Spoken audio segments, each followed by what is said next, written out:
ব্যবহারিক জ্যামিতি অধ্যায় নাম্বার 7 সম্পাদ্য 2 আমরা সমাধান দেখব। এখানে বলা আছে যে ত্রিভুজের ভূমি সংলগ্ন একটি সূক্ষ্মকোণ হচ্ছে 90 ডিগ্রি অপেক্ষা ছোট কোণ ও অপর দুই বাহুর অন্তর দেওয়া আছে। অন্তর মানে কি? দুই বাহুর বিয়োগফল দেওয়া আছে। তাহলে ত্রিভুজটি আঁকতে হবে বা ত্রিভুজটি আঁকি। তাহলে মনে করি ত্রিভুজের ভূমি যেহেতু দেওয়া আছে, ত্রিভুজের ভূমি, তাই মনে করি ত্রিভুজের ভূমি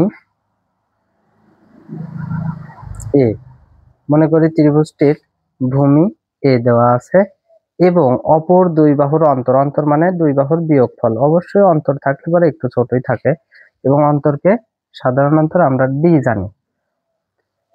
এবং একটি সূক্ষ্মকোণ দেওয়া আছে। সূক্ষ্মকোণ কি? 90 ডিগ্রি অপেক্ষা ছোট যে কোনো কোণ হচ্ছে সূক্ষ্মকোণ। তো ডান পাশে আমি এই জায়গায় কোণটা অঙ্কন করি। এটা 90 ডিগ্রি জানি, এই সোজা, ডান পাশে যেটা যায় সেটাই সূক্ষ্মকোণ। তো এই সূক্ষ্মকোণটা যদি সৃজনশীল প্রশ্নে অবশ্যই মাপ দেওয়া থাকবে যে 30 ডিগ্রি কোণ এবং এ বাহুর মাপ দেওয়া থাকবে, সাধারণ অন্তর 4 সেন্টিমিটার, এইভাবে মাপ দেওয়া থাকবে। যেহেতু এখানে কোনো মাপ দেওয়া নাই তাই এভাবেই নিব। এখন কোণের এইখানে যে টানটা, এইটা আমরা অঙ্কনের সময় একবারে নেব যাতে মাপের কোনো ঝামেলা না হয়। তো এখন এটা কিভাবে আঁকবো এটা মাথায় রাখতে হবে। এইটা হচ্ছে ত্রিভুজের ভূমি সংলগ্ন একটি সূক্ষ্মকোণ ও সাধারণ অন্তর। এইটা মনে রাখবো এরকম যে যদি একটি সূক্ষ্মকোণ এবং দুই বাহুর অন্তর দেওয়া থাকে, এইটা ইম্পর্টেন্ট, যে সূক্ষ্মকোণ এবং দুই বাহুর অন্তর দেওয়া থাকে তাহলে ত্রিভুজটি আমি সম্পাদ্য 2 এভাবে অঙ্কন করব। কারণ আমরা জানি সৃজনশীল প্রশ্নে উদ্দীপকে এবং প্রশ্নে কখনো বলে দেবে না যে সম্পাদ্য 2 এটা, তাই এবং শুধু তাই না, এবং এইখানে যে এই যে উদ্দীপকটা লেখা এটা সম্পাদ্য, এইটাও দেওয়া থাকে না। থাকবে নাকি যে খ নাম্বারে থাকলে বা ক নাম্বারে তো না, খ নাম্বার অথবা গ নাম্বারে থাকলে যে ত্রিভুজটি আঁকো। ত্রিভুজটি কি দেখবো এটা তো বলা থাকবে না, উদ্দীপক দেখা লাগবে। উদ্দীপকে যদি আমরা দেখি যে একটি সূক্ষ্মকোণ দেওয়া আছে, এই ত্রিভুজের ভূমি এবং ভূমি সংলগ্ন একটি সূক্ষ্মকোণ দেওয়া আছে এবং অপর দুই বাহুর অন্তর দেওয়া আছে, তাহলে আমরা এই ত্রিভুজটি অঙ্কন করব। আমার এইভাবে সৃজনশীল প্রশ্নটা বোঝা লাগবে। তো আমরা কি করব? প্রথমে যে কোনো একটি রশ্মি নেব। তো যে কোনো একটি রশ্মি নিলাম, যে কোনো একটি রশ্মি বি এফ, আমি যাই দিই না কেন, বি বা বি এফ, যে কোনো একটি রশ্মি নিব। যে কোনো এই রশ্মি থেকে এর সমান করে, এ কোনটা? এ ওই যে ভূমি সব সময় ভূমি যেটা দেওয়া থাকবে সেটা এ দিয়ে, আর যাই দিই সে যে কোনো সম্পাদ্য ভূমি তো ভূমি থেকে কাটবো, এটা তো স্বাভাবিক যে ভূমি থেকে কাটবো। এই কাটাটা কিভাবে কাটবো? স্কেল দিয়ে না, অবশ্যই এগুলো কাটা কম্পাস দিয়ে। আমরা এই যে ভূমি আছে আমি এই পর্যন্ত নিতে পারি, এ পর্যন্তই নিলাম, ফুল নিলাম না, তবে যেখানে নেব সেইখানেই মাথাটা কাটে দেবো। এইভাবে কাটার পরে এই মাপটা নিয়েই আমি এইখান থেকে, আমার যেহেতু এইখানে বিন্দু দিলাম, এই জায়গা কাটলাম, তাহলে কি বিসি অংশ কাটে।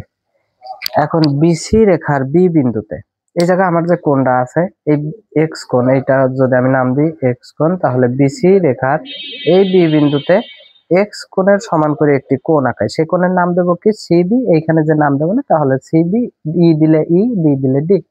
তাহলে এই যে এক্স কোণের সমান করে, তাহলে এক্স কোণের সমান করে কি? প্রথমে যে কোনো একটা, এই যে বললাম সেই জন্যই আমরা প্রথমে এইটা নেই নাই, যে এইখানে এখন আমি যেই মাপে নেব সেই একই মাপে এইখানে আমি কোণটা আঁকাবো। এখন একই মাপে কোণটা আঁকাতে গেলে কি করতে হয়? এই যে আমি কোণ নিছি, কিন্তু এই যে পেটের মাপ, এখানে এই পেটের মাপটা এখন এখান থেকে পেটের মাপ নিয়ে কাটবো।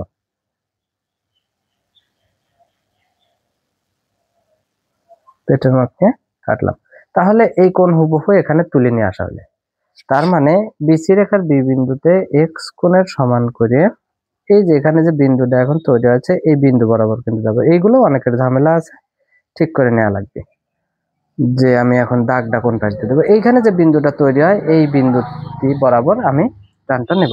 এই জায়গায় যদি আমার এই যে এই রেখাটা একটু বোঝার সমস্যা আছে, যে এইখানে একটা রেখা আছে কিন্তু এখানে বিন্দু তৈরি আছে, রেখা বলতে বৃত্তচাপ আছে। আচ্ছা যাই হোক, তো সিবি ই কোণ আঁকি, বিসি রেখার বি বিন্দুতে এক্স কোণের সমান করে সিবি ই কোণ আঁকি। এবং এইটা বিসি যেহেতু এই ভূমি এর মাপ নিয়েছিলাম তাই ছোট হাতের, আর এটা এক্স কোণের মাপ নিয়ে কাটছে তাই এখানে ছোট হাতের একটা এক্স কোণ আমরা দিতে পারি, চাইলে, না দিলে সমস্যা নাই। এখন এই বি রশ্মি থেকে এই যে বি একটা রশ্মি বললাম, এই রশ্মি কত দূর যাবে তার কোনো গ্যারান্টি নাই, তাই বি রশ্মি থেকে এই যে সাধারণ অন্তর যে ডি ছিল আমাদের, এই সাধারণ অন্তর ডির সমান করে, তবে উদ্দীপকে যদি দেয় 3 সেন্টিমিটার তাহলে 3 তে 3 নেওয়া লাগবে, এই জায়গা নেওয়ার পরে আর কোনো ওইভাবে ছোট করে কাটার কোনো অপশন নাই। তাহলে বি রেখার বি রেখা থেকে সাধারণত ডি এর সমান করে বিডি অংশ কাটে নিলাম,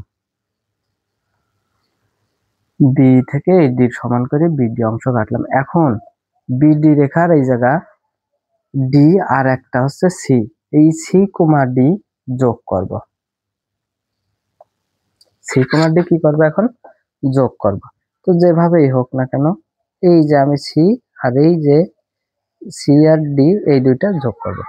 যদি এইটাই মাথায় রাখা লাগবে, যদি অন্তর দেওয়া থাকে, যেহেতু এখানে দুইটি বাহুর অন্তর দেওয়া ছিল, অন্তর দেওয়া থাকলে তাহলে রেখাটা যাবে বাইরে দিয়ে, আর যদি সমষ্টি দেওয়া থাকে তাহলে এই রকমই থাকবে, তখন দেখা যাবে এই দুইটার যেভাবে মাঝখান দিয়ে, যেহেতু এটা অন্তর দেওয়া আছে তাই রেখা যাবে বাইরে দিয়ে, বাইরে দিয়ে যখন যাচ্ছে রেখাটা কোন কোণের বিপরীতে যাচ্ছে, এই কোণের বিপরীতে, এইটাই মাথায় রাখা লাগবে যে এই কোণের বিপরীতে যাচ্ছে, তাই সি বিন্দুতে ইডিসি কোণের সমান, যেহেতু এই কোণের বিপরীতে যাচ্ছে মানে যে এই কোণটার বিপরীতে, এই পাশ দিয়ে যদি রেখা যায় তাহলে এই কোণের বিপরীতে, তাহলে এই কোণের সমান করে মানে সি ডি কোণ, এই ডি কোণ তো এই পাশে আছে, তাই কি বলতে হবে ইডিসি কোণের সমান করে, ইডিসি কোণের সমান করে ডিসি, এই পাশ দিয়ে একটা রেখা আমি এডি আর যাই দিই ডিসি সেই কোণ আঁকি, তাহলে কার সমান করে এই ডি কোণের সমান করে। তো ডি কোণের সমান করে কোণের সমান করে আমি কিভাবে আঁকাবো, এই যে কোনো মাপ নেবো, এই জায়গা আগে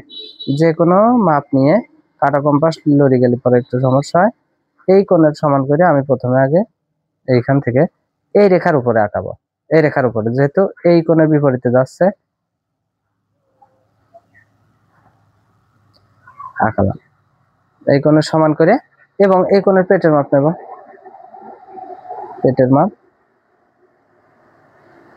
একই, আচ্ছা নিলাম, নেওয়া হয়েছে। এই জায়গা স্পষ্ট বোঝা একটু সমস্যা হচ্ছে, কাটা কম্পাসের ঝামেলা। তো এইখানে যে এখন বিন্দু তৈরি হয়েছে, এই যে বিন্দুটা দেখে আমরা এই বিন্দু তৈরি হয়েছে, এই বিন্দুটা এইখান থেকে এই পাশ দিয়ে গেল, তাহলে কি আসলে,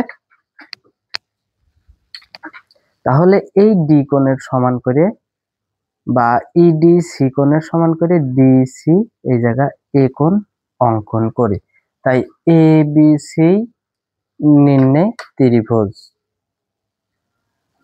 এই ছিল সমাধান, আশা করি বুঝতে পারছি।